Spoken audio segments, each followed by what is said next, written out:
Welcome back, ladies and gentlemen. Homeland Security. Gun sales and stocks are exploding, figuratively. This administration is hell-bent on flooding this country with millions of Middle Eastern refugees, over 100 a day, with complete assistance, and bringing in diseases and attitudes not assimilating to us Americans. Guns have surged under this president. If you were a stockholder in Smith & Wesson or Ruger, you cannot be happier. Man, those prices have been jumping. And so as the left continues to go after guns, Americans feeling like, they're backed into a corner are going to continue to buy more guns. Now, don't you agree if guns were confiscated that there's enough on in the streets of America that the bad guys would find them anyway? Of course. You could get them from other countries. And you got morons like Alan Grayson from Florida saying that AR-14s shoot off 700 rounds a minute. You have to pull the trigger 10 times a second to do that. The guy's a complete buffoon, but yet he keeps getting elected to office. I think it's an ominous sign of something we're going to talk about just a little down the road today. The fact that we have to protect ourselves in this, which you always had to, but now we've got outside forces, including our own government, that seem to be intent on letting these things fester. Absolutely. The thing is, why would somebody in a home have a gun in case somebody breaks in? This is their way to defend themselves. That's basically what it is. So the homeowner cannot defend himself if he doesn't have a gun. What's he going to do? Fight a guy who breaks down your door with a gun, with a knife? I don't think so.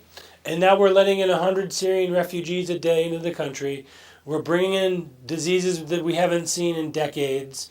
We're also bringing in attitudes that we're not used to seeing in this country. I think one of them. I was talking to you off the air about, I have a lot of contacts in Minnesota. Yes. There are parts of Minneapolis and St. Paul where entire communities are completely shut off from the rest of the city and are completely run by basically Sharia-compliant Muslim refugees.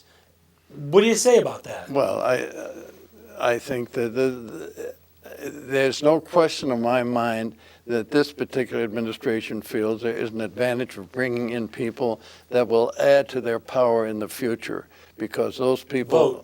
Votes, exactly. This is no longer a question of coming over the southern border. It's a question of coming from all over the world. And the facts are that, and I don't like to make a political point of this, but when Reagan was elected, 80% of the people voting were Caucasoid, whites. This year, it'll be down around 70. If you go with the way things are happening, it'll be maybe 50% by the middle of the century. The thing that most people talk about is the border, is the wall, is the Latin Americans coming into the country.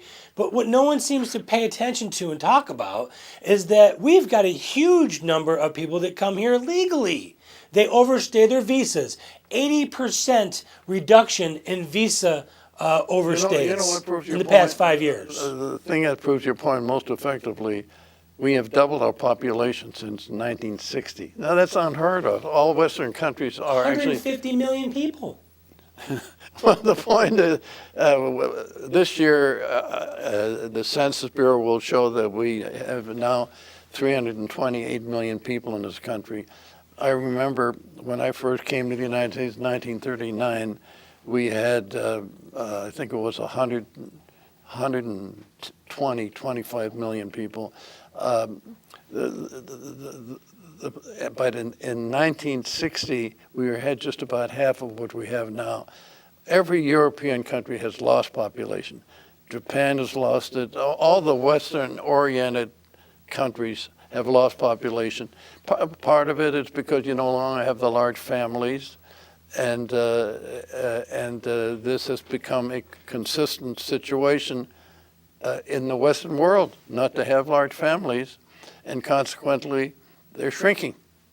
So you could probably go back to the 60s, the feminist push, the the independence, the breakup of the family, the assault on the family, on the church, on Yeah. God, on morals. Everything's okay. Do whatever you want. If it feels good, do it. Yeah, but it's also, we're looked down on if you were, a man and wife have 6 or 7 kids, they look at you like, Well, no one can afford it today. well, that's another thing. Nobody can afford it today, but you looked at, you're crazy. I mean, you have 2 kids and that be happy that you're sort of pretty much reconstituting yourself and your wife. But the point is, there isn't any of the Western countries in the world today, and that includes all of Europe, both East and West, and it includes Japan in the sense of having more European-type values, and all those countries are shrinking. I want to bring up a very controversial topic, banning all Muslim immigration. What are your thoughts on that? I don't think we have any choice but to do exactly what Trump is saying right now.